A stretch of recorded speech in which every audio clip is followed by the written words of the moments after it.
আসসালামু আলাইকুম, কেমন আছেন সবাই? আশা করি সবাই ভালো আছেন। আজকে দেখাবো ফটোকপি মেশিন থেকে আপনি কিভাবে ফটোশপে স্ক্যান করবেন সেটি দেখাবো। ফাইলে যাব, ইম্পোর্ট। এইখানে দেখুন বেশ কিছু মডেল কিন্তু এখানে শো করবে। আপনার যে মডেলটা দিয়ে আপনি করতে চাচ্ছেন সেই মডেলটা এখানে চুজ করে দেবেন। দেখুন ই স্টুডিও 25 সিরিজ স্ক্যানের ড্রাইভার, এখানে আমি একটি ক্লিক করে দিলাম। দেখুন এরকম একটি টপ আপ কিন্তু চলে আসছে। এখন এখানে বেশ কিছু সেটিংস রয়েছে যেগুলো আপনি করে নিতে পারেন। এখান থেকে রেজুলেশন হাই বাড়িয়ে নিতে পারেন, কমিয়ে নিতে পারেন, এটা কিন্তু আপনি এখানে করতে পারেন। কালার করবেন সাদা কালো, টেক্সট মোডে করবেন, কোনটা করবেন সেটা এখান থেকে সিলেক্ট করে দিবেন। এখানে দেখুন সাইজ রয়েছে, সাইজটা আপনি এখান থেকে নির্ধারণ করে দিতে পারবেন। এখানে অনেক ধরনের সাইজ আপনি পেয়ে যাবেন, লিগ্যাল সাইজ থেকে এ4 সাইজ, সবগুলো সাইজ দেওয়া রয়েছে। যেহেতু আমি লিগ্যাল সাইজ দিয়ে দিচ্ছি, এটা কিন্তু আপনি A3 সাইজ পর্যন্ত এটা আপনি দিয়ে দিতে পারবেন, লিগ্যাল সাইজ যেটা। আর এখানে হুবহু যা রয়েছে তাই থাকবে। এখান থেকে আপনি এটা রোটেট করেও কিন্তু দিতে পারেন 90 ডিগ্রি। এটা আপনার ইচ্ছা অনুযায়ী তা করতে পারেন, নিচ থেকে করতে পারেন বা উপর থেকে করতে পারেন, এটা রোটেট হবে। লেখাটা আপনি রোটেট করে নিতে পারবেন সেরকম। এখান থেকে এক্সপোজার, এটা আপনি ব্রাইটনেস একটু বাড়িয়ে কমিয়ে, কন্ট্রাস্টটা বাড়িয়ে কমিয়ে এটা আপনি নিতে পারেন, অথবা ডিফল্ট রেখেও দিলে আপনি করতে পারেন।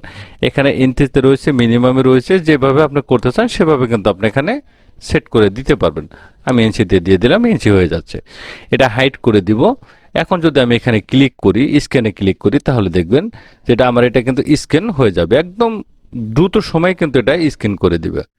দেখুন এটা স্ক্যান কিন্তু কমপ্লিট হয়ে গেছে, এখানে শো করবে। দেখুন এটা কিন্তু স্ক্যান কমপ্লিট হয়ে গেছে। আমি একটু রোটেট করে দেখাই আপনাদের। এটা কিন্তু স্ক্যান হয়েছে, একদম লেখাগুলো কিন্তু অনেকটা ক্লিয়ার, একদম স্পষ্ট কিন্তু এখানে চলে আসছে। ফটোকপি মেশিন থেকে ফটোশপে নতুন যে ভার্সনগুলো রয়েছে সেগুলোর মাধ্যমে আপনি করবেন। এখানে দেখুন ক্লিক করে দেব, ফাইলে ইম্পোর্টে ক্লিক করব, WIA সাপোর্ট এখানে ক্লিক করে দেব, স্টারে ক্লিক করে দিব। এখানে দেখো আমার একটি প্রিন্টার রয়েছে যেটা ইনজেক্ট প্রিন্টার বলে, এইচপি। এই মডেলটা কিন্তু এখানে শো করতেছে। এটা কিন্তু অন্য কোনো মডেলটা কিন্তু এখানে শো করতেছে না। দেখতে পাচ্ছেন আমাদের তোশিবা স্টুডিও দেওয়া রয়েছে, সেটা কিন্তু এখানে শো করছে না। এইটা আপনি এইটা নতুন যে ভার্সনগুলো রয়েছে সেগুলোর মাধ্যমে কিন্তু আপনি এটা করে নিতে পারেন। কিন্তু ফটোকপি মেশিন থেকে নতুন ভার্সনগুলো আপনি এটা করতে পারবেন না। আমি এটি দেখিয়ে দিচ্ছি। ওকে ক্লিক করছি, এখানে কালারে দিয়ে দিলাম, দেন ওকে করে দেব। এখন এটি কিন্তু আমাকে স্ক্যান করে দিবে।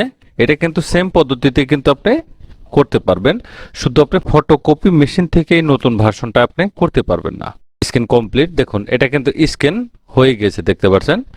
এটা আপনি এভাবে করতে পারেন, এবং যে নতুন যে ভার্সনগুলো রয়েছে সেগুলোর মাধ্যমে কিন্তু আপনি এভাবে করতে পারবেন না, এটা অন্যভাবে করতে হয়। ইম্পোর্ট থেকে এখানে WI সাপোর্ট এইখানে ক্লিক করে দিবেন। এটা কিন্তু স্টার্টে ক্লিক করবেন, স্টার্ট দিয়ে দিলাম। এখন এরকম একটি টপ আপ চলে আসে। আমার এই যে তোশিবা স্টুডিও সেটা কিন্তু এখানে আসেনি। ফটোকপির নতুন ভার্সনে সাধারণত যে তোশিবা যে মেশিনগুলো রয়েছে এগুলো কিন্তু আসলে স্ক্যানার সাপোর্ট করে না। যে ফটোশপ 70 বা 80, যে পুরাতন যে ফটোশপগুলো রয়েছে সেগুলোর মাধ্যমে কিন্তু আপনি সাধারণত খুব সহজেই কিন্তু স্ক্যান করে নিতে পারবেন। তাহলে দেখলেন আমি দুটি পদ্ধতি দেখালাম কিভাবে খুব সহজে আপনি এটি স্ক্যান করে নিতে পারেন।